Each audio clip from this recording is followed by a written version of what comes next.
Hello everyone, welcome to aspirant exam study. मैं विजय ठाकुर अपने channel पर आप सभी का स्वागत करता हूं। आज की हमारी क्लास जीके जीएस की है। 12 तारीख को मैंने एक टेस्ट लिया था। 130 क्वेश्चन थे, टॉप के क्वेश्चन, क्योंकि मैं एग्जाम देता रहता हूं तो आई नो किस लेवल के पेपर्स आ रहे हैं और जीके जीएस के कैसे प्रश्न उसमें पूछे जा रहे हैं। तो उन्हीं को लेके मैंने 130 क्वेश्चन टॉप सेलेक्ट किए थे, जिसमें काफ़ी बच्चों ने उसे दिया भी है टेस्ट, और काफ़ी बच्चों ने के मैसेज भी आए थे कि PDF उसकी भेज दीजिए।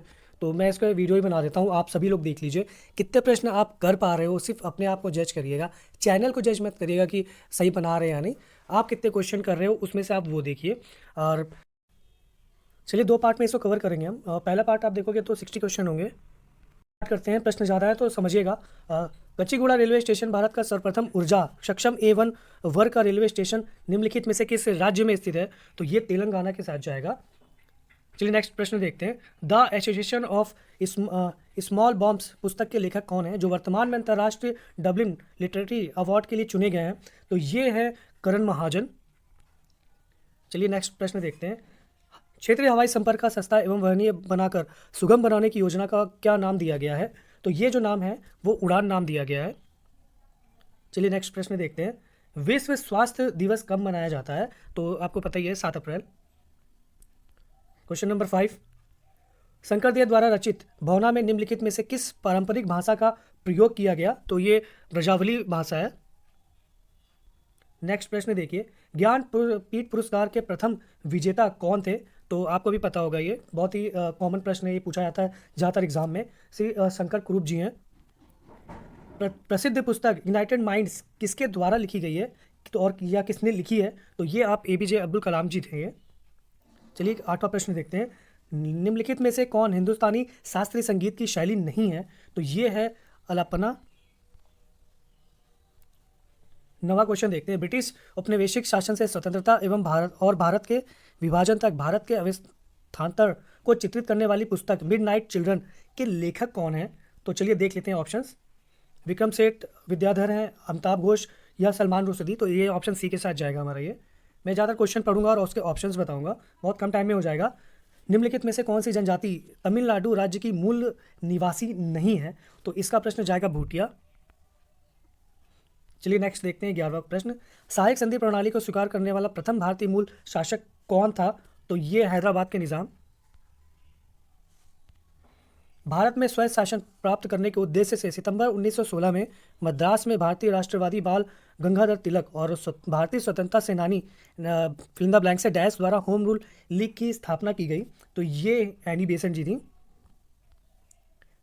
बहुत से व्यवहारिक क्वेश्चन है जो आते रहते हैं परंपरागत टाइप में, समझ लीजिए उसे वनडे एग्जाम में। 13 क्वेश्चन देखिए। प्रसिद्ध बौद्ध संरचना धमेक स्तूप का निर्माण मूल रूप से डैश वंश के द्वारा किया गया? तो ये आप भी जानते हो, मौर्य वंश। चलिए नेक्स्ट प्रश्न देखते हैं 14। निम्नलिखित में से किसने 1920 में अहमदाबाद टेक्सटाइल लेबर एसोसिएशन मजदूर महाजन संघ की स्थापना की, जो कि भारत का सबसे पुराना कपड़ा श्रमिकों का संघ है? तो ये है अनुसुईया साराभाई। 15 चलिए देखते हैं। भारत में निम्नलिखित में से कौन सा अधिनियम ब्रिटिश प्रधानमंत्री लॉर्ड नॉर्थ की अध्यक्षता वाली एक समिति की रिपोर्ट पर आधारित था? तो ये हमारा ऑप्शन जाएगा रेगुलेटिंग एक्ट 1773। बाकी ऑप्शंस भी हैं, वो देखते रहिएगा, मैं सिर्फ प्रश्न पढ़ूंगा और जो इसके सही आंसर है वो बताऊंगा, कम टाइम में हो जाएगा आपका।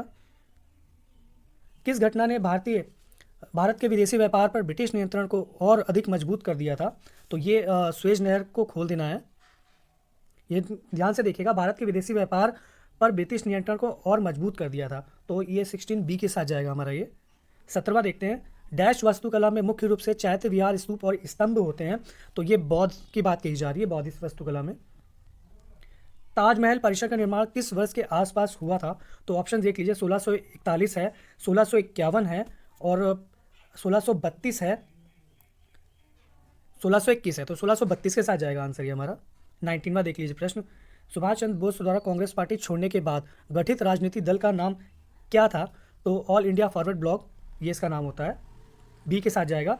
उस पंजाबी मुस्लिम का नाम बताइए जो कैम्ब्रिज का छात्र था और जिसने 1933 में पाकिस्तान शब्द गढ़ा था? तो ये आप कॉमनली है, ये रहमत अली, चौधरी रहमत अली, कैम्ब्रिज छात्र। भारतीय लोक सेवा में भर्ती होने वाला प्रथम भारतीय कौन था? तो ये सुरेंद्र नाथ बनर्जी, रमेश दत्त, बिहारी लाल गुप्ता, सत्येंद्र नाथ टैगोर। ऑप्शन डी के साथ जाएगा ये सत्येंद्रनाथ टैगोर के साथ। 1832 के आसपास की बात है ये। चलिए नेक्स्ट देखते हैं 22। डैश के अनुसार ईस्ट इंडिया कंपनी द्वारा भारतीय शासकों को अपनी स्वतंत्र सशक्त सेनाएं रखने की अनुमति नहीं दी गई थी। तो ये हमारा सहायक संधि प्रणाली ऑप्शन सी के साथ जाएगा, 22 का सी। चलिए नेक्स्ट प्रश्न देखते हैं। भारत की पहली रेलवे लाइन वर्ष 1853 में बॉम्बे से डैश तक बिछाई गई थी। तो कहाँ से कहाँ तक बिछाई गई थी, चलिए ऑप्शंस देख लेते हैं। नागपुर, पुणे, नासिक। तो बॉम्बे से ये ठाणे तक है। नेक्स्ट प्रश्न देखते हैं 24। जलियांवाला बाग हत्याकांड किस वायसराय के काल में हुआ था? तो चेम्सफोर्ड 1919 के आसपास की बात है। तो मॉन्टेग्यू चेम्सफोर्ड आपने नाम सुना होगा, ये उनके टाइम में होता है। चलिए 25 प्रश्न देखते हैं क्या है। एनी बेसेंट ने बनारस में सेंट्रल हिंदू कॉलेज की स्थापना की, जिसे बाद में उन्होंने किसे सौंप दिया? तो ये मदन मोहन मालवीय जी हैं। 25 से बिल्कुल सहयोग होता है साथ में, इसलिए इनका भी नाम आता है। इन्हीं का नाम आपने सुना ही होगा कि बीएचयू की स्थापना किसने की? तो मदन मोहन मालवीय। 26 प्रश्न चलिए देखते हैं क्या है। भारतीय संविधान में संशोधन करने की संसद की शक्ति एक संवैधानिक शक्ति है, जिसे निम्न में से किसके द्वारा स्थापित किया गया है? तो चलिए ऑप्शंस देख लेते हैं क्या है। 26वां है, 44वां है, 24वां संशोधन है, और या 42वां संविधान संशोधन है। तो 26 का जो सही आंसर है 24वां संविधान संशोधन होगा ये। चलिए नेक्स्ट देखते हैं 27। निजता का अधिकार, जिसे सर्वोच्च न्यायालय के जस्टिस के.एस. पुट्टीवामी बनाम 2017 भारत संघ के ऐतिहासिक मामले में मूल अधिकार के रूप में मान्यता दी थी, मुख्य रूप से भारतीय संविधान के डैश से संबंधित है। तो चलिए ऑप्शंस देख लेते हैं कि ऑप्शंस क्या हैं। अनुच्छेद 19, अनुच्छेद 21, अनुच्छेद 18 या अनुच्छेद 20। तो ये जो ऑप्शन है, हमारा जो ऑप्शन जाएगा वो 2 के साथ जाएगा, ऑप्शन 21 जो है। चलिए नेक्स्ट देखते हैं 28। भारतीय संविधान में कितने देशों से उधार ली गई विशेषताएं शामिल हैं? तो ये 28 का ऑप्शन सी जाएगा, 10 है। भारतीय सरकार द्वारा अपनाई गई निम्नलिखित में से कौन सी नीति राज्य के नीति निर्देशक सिद्धांतों द्वारा निर्देशित नहीं है? तो जो 29 का है वो ऑप्शन जो जाएगा वो बी के साथ जाएगा, भवन निर्माण में उपविधि की तैयारी। चलिए नेक्स्ट देखते हैं। कौन सा राज्य परिषद मंत्रालय के अंतर्गत आता है? तो 13 का जो आंसर होगा वो होगा सी, गृह मंत्रालय। भारत में दहेज लेना देना एक दंडनीय अपराध है। अगस्त 2022 तक प्राप्त जानकारी के अनुसार अपराध के लिए पुलिस और मजिस्ट्रेट द्वारा जांच की आपराधिक कार्यवाही दंड प्रक्रिया सहित 1973 की किन धाराओं के तहत की जाती है ये? तो ये धारा 174, 76 के तहत की जाती है। ऑप्शन बी के साथ जाएगा हमारा ये। लोकसभा में विभिन्न प्रकार के विधेयक पेश किए जाते हैं, निम्नलिखित में से कौन उनमें से एक नहीं है? इसे याद रखिएगा, इसमें पूछा है कि क्या नहीं है। तो राजस्व विधेयक, वित्त विधेयक, साधारण विधेयक, धन विधेयक। तो ये राजस्व विधेयक होगा, पहले के ऑप्शन ए के साथ जाएगा ये। चलिए नेक्स्ट देखते हैं 33 क्वेश्चन देखिए। चलिए कलकत्ता में एक शाही चार्टर द्वारा नगर निगम की स्थापना किस वर्ष की गई थी? तो ये हमारा ऑप्शन 1726 के साथ जाएगा, 33 का बी। चलिए 34 देखते हैं। लोकसभा में धन विधेयक पारित करने के बाद राज्यसभा विधेयक को अधिकतम कितने दिनों के भीतर लोकसभा को वापस कर सकती है? तो जो 34 है उसका आंसर 14 आएगा, 14 दिन तक ही रोक सकते हैं वो। चलिए नेक्स्ट देखते हैं 35। भारत के संविधान के किन अनुच्छेदों में समानता के अधिकार की उल्लेख किया गया है? तो ये 14 से 18 है। चलिए 36 देखते हैं। ध्रुव तारा एक स्थिर स्थान पर स्थिर क्यों दिखाई देता है, जबकि अन्य सभी तारे पूर्व से पश्चिम की ओर चलते हुए प्रतीत होते हैं? याद रखिएगा, मैंने इसमें हर टाइप के प्रश्न लिए थे इस टेस्ट में। साइंस हो, पॉलिटी हो, आपकी फिजिक्स, साइंस के अंदर physics, chemistry, bio, current affair, पर्यावरण, हर तरह के क्वेश्चन मैंने इसमें इंक्लूड किए थे, तो सभी दिखेंगे आपको। चलिए इसका आंसर बता देता हूँ मैं, बी के साथ जाएगा, क्योंकि ध्रुव तारा पृथ्वी की दूरी की दिशा में स्थित है और जिस पर पृथ्वी घूमती है। 37 चलिए देखते हैं। बांदीपुरा राष्ट्रीय उद्यान निम्नलिखित में से किस भारतीय राज्य में स्थित है? तो जो 37 का आंसर होगा वो कर्नाटका होगा, बी के साथ जाएगा। चलिए 38 देखते हैं। न्यूमेरिकल अगर आएगा तो वो मैं बाद में कराऊंगा, सिर्फ इसमें जीके जीएस के प्रश्न देखेंगे हम। चलिए 38वां प्रश्न देख लेते हैं। निम्नलिखित में से कौन एक प्रसिद्ध ज्वालामुखी है? तो प्रक्षुब्ध ज्वालामुखी अगर बात करें तो ये 38 का ए आंसर होगा इसका। चलिए नेक्स्ट देखते हैं। निम्नलिखित में से किस राज्य में 1901 के बाद भारत में सबसे पुरानी कार्यरत तेल रिफाइनरी है?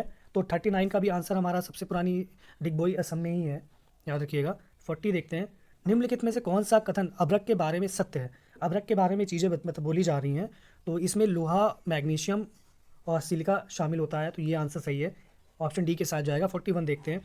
भारत में सुंदरवन राष्ट्रीय उद्यान डैश सुंदरवन आरक्षित वन के निकट है? तो विभिन्न देश दे रखे हैं, किसके निकट है इसमें आपको ये बताना है। तो सुंदरवन पश्चिम बंगाल, बांग्लादेश के निकट है। चलिए देखते हैं तेंदु अमलतास बेल भारत में किस प्रकार के वनों में पाए जाने वाले सामान्य वृक्ष हैं? तो ये ऑप्शन दे रखे हैं, पर्वतीय वन, आर्द्र पर्णपाती वन, उष्णकटिबंध कांटेदारी वन या शुष्क पर्णपाती वन। तो ये शुष्क पर्णपाती वन में आता है। चलिए 43 आप क्वेश्चन देखते हैं। एक चट्टान में नतवलन को किस रूप में जाना जाता है? तो 43 का जो ऑप्शन है वो तो सिंक लाइन के रूप में जाना जाएगा, यही आंसर इसका होगा। किस नदी को सिंघी खंबन कहा जाता है? तो जो ये प्रश्न है, चलिए ऑप्शन देख लेते हैं फिर बताता हूँ मैं। यमुना, सिंधु, ब्रह्मपुत्र या गंगा? तो ऑप्शन बी के साथ जाएगा हमारा, सिंधु नदी को कहते हैं सिंघी खंबन नदी। चलिए नेक्स्ट देखते हैं। भारत का कौन सा राज्य नर्म असंपीड़ित निक्षेपों से निर्मित है जिसे मोलासिस बेसिन के रूप में भी जाना जाता है? तो जो ऑप्शन है ये मिजोरम इसका आएगा। 45 का बी आंसर सही होगा। चलिए नेक्स्ट देखते हैं। निम्नलिखित में से कौन नकदी आरक्षित अनुपात शब्द को सही ढंग से परिभाषित करता है? तो जो 46 का आंसर होगा, जमा का प्रतिशत जो एक बैंक को भारतीय रिजर्व बैंक के पास नगद भंडारण के रूप में रखना चाहिए उसे ही कहा जाता है ये नकदी। चलिए 47वां देखते हैं क्या इसका आंसर होगा। भारतीय विज्ञापन मानक परिषद ASCI का उपभोक्ता शिकायत निकाय निम्नलिखित में से कौन सा है? तो 47 का जो ऑप्शन डी है ये होगा, उपभोक्ता शिकायत परिषद, कस्टमर कंप्लेंट काउंसिल। चलिए नेक्स्ट देखते हैं 48। प्रधानमंत्री सुरक्षा बीमा योजना के तहत केवल 12 रुपये प्रति वर्ष के प्रीमियम पर कितने का दुर्घटना मृत्यु जोखिम कवर प्रदान किया जाता है? तो जो 48 का आंसर होगा वो होगा 2 लाख तक का होता है। चलिए नेक्स्ट देखते हैं 49वां प्रश्न। निम्नलिखित में से कौन विभिन्न देशों द्वारा अपनी अर्थव्यवस्था को मजबूत करने के लिए गठित एक आर्थिक समूह नहीं है? तो ये शार्क है कि L18 है या G7 है या G20 है? तो जो 49वां का आंसर होगा वो L8 है, बाकी तो आपने सुना होगा, यही नहीं सुना है। निम्नलिखित में से कौन सा सार्वजनिक वस्तुओं का अभिलक्षण है? तो ये लोच इलास्टिसिटी, इन इलास्टिसिटी, लोचहीनता, व्रज या फिर गैर प्रतिद्वंदिता। तो देख लीजिए इसमें क्या होगा। 50 का आंसर जो होगा आपका ऑप्शन डी के साथ जाएगा हमारा। चलिए 51वां देखते हैं। भारत में GST के लिए उच्चतम प्रतिशत स्लैब क्या है? तो जो ये उच्चतम है वो सी के साथ जाएगा, 28% है। 51वां का सी। चलिए नेक्स्ट देखते हैं 52। निम्नलिखित में से कौन सी भारत में पहली माइक्रो फाइनेंस पहल थी? तो ये 52 का जो आंसर होगा वो सेवा बैंक है। भारत की पहली माइक्रो फाइनेंस पहल थी, जो 52 नंबर का है, ए के साथ जाएगा हमारा। 53 चलिए देखते हैं। भारतीय बैंक पर्यवेक्षण पर सिफारिशों से संबंधित कौन सी समिति है? तो 53 का जो हम आंसर देखेंगे तो ये पद्मनाभन समिति आएगा हमारा, ऑप्शन बी के साथ जाएगा 53 का ऑप्शन बी। चलिए 54वां देखते हैं। डैश को चर इनपुट के प्रति यूनिट आउटपुट के रूप में परिभाषित किया जाता है। मैंने आपसे पहले कहा था कि इस टेस्ट में मैंने हर तरह के प्रश्न इंक्लूड किए हैं। आपका चाहे रेलवे हो चाहे जिसमें भी जीके जीएस से संबंधित पार्ट आता है सबके लिए इंपॉर्टेंट है। तो 54वां प्रश्न देखते हैं। चलिए, डैश को चर इनपुट के प्रति यूनिट आउटपुट के रूप में परिभाषित किया जाता है। तो जो 54 का आंसर, पहले ऑप्शन देख लीजिए आप, औसत उत्पाद, निवल उत्पाद, पूंजीगत उत्पाद या शकल उत्पाद। तो 54वां का जो पहला आएगा आंसर यही होगा, ए, औसत उत्पाद। सरकारी बजट में जब राष्ट्र द्वारा किए गए खर्च आय स्रोत से अधिक होते हैं तो आय और व्यय के बीच के अंतर को क्या कहा जाता है? तो 54 डी आंसर होगा इसका, घाटा कहा जाता है इसे। 56वां देखते हैं 56। निम्न में से किस राशि का मान स्थान बदलने पर भी परिवर्तित नहीं होता है? तो ये जो ऑप्शन है 56वां, इसमें पहले ऑप्शन देख लीजिए फिजिक्स का है, द्रव्यमान, घर्षण के कारण बल, गुरुत्वाकर्षण या वजन। तो ये द्रव्यमान इसका आंसर होगा। आप चाहे इसका स्थान बदल लीजिए लेकिन द्रव्यमान। चलिए 57वां प्रश्न देखते हैं। यह पाया गया कि किसी कांच के प्रिज्म द्वारा श्वेत प्रकाश के वर्ण विक्षेपण के दौरान कोई रंग घटित जितना अधिक मुड़ता है उस रंग का घटक के लिए कांच का अपवर्तनांक उतना ही अधिक होता है। तो म्यू बी, म्यू वाई और जी दे रखा है। ये येलो, ग्रीन और ब्लू है। तो नीले, पीले, हरे प्रकाश के अपवर्तन और उनके बीच में कौन सा संबंध होगा, तो ये पूछा गया है। तो 57 का जो आंसर है वो डी के साथ जाएगा। जैसे देख सकते हो आप, अपवर्तनांक पूछा गया है। तो ये है 50, ब्लू, ग्रीन और येलो, ऐसे होता है ये। चलिए नेक्स्ट देखते हैं 58। किसी तने हुए रबर बैंड में किस प्रकार की ऊर्जा संचित होती है या होती है? तो 58वां का जो आंसर है वो, अगर आप किसी चीज़ को घसीट के पकड़े रहोगे तो उसमें स्थितिज ऊर्जा हो जाती है। तो उसमें ऊर्जा रासायनिक ऊर्जा नहीं होगी, गतिज ऊर्जा जब खींच रहे हो तब होती है। जब आप खींच के रुक गए हो तो स्थितिज ऊर्जा होती है उसमें। चलिए नेक्स्ट देखते हैं 59वां प्रश्न। 59वां प्रश्न, एक अपसारी लेंस की फोकस दूरी 50 होती है तो लेंस की क्षमता क्या है? तो लेंस की क्षमता 2D होगी, डायरेक्टर होती है जैसे। तो 59वां का डी आंसर के साथ जाएगा हमारा। चलिए 60वां देखते हैं। 60वां एक न्यूमेरिकल में बाद में कराऊंगा, अभी सिर्फ जीके जीएस का ही देखिए। तो अभी आज के लिए इतना ही। नेक्स्ट वीडियो में मैं बाकी के क्वेश्चन इससे कंप्लीट करने की कोशिश करूँगा। बताइए कैसे प्रश्न आप कैसे लगे आपको प्रश्न ये, और कितने आप प्रश्न इसमें कर पा रहे हो। नॉर्मल क्वेश्चंस थे ही, इसमें थोड़ा सा टफ किया है इसको। तो जैसा रहेगा तो अगला टेस्ट आएगा, और इसी तरह के जीके जीएस के प्रश्न भी मैं बीच बीच में देता रहूँगा। तो चैनल से जुड़े रहिए, टेलीग्राम चैनल भी ज्वाइन कर लीजिएगा। धन्यवाद।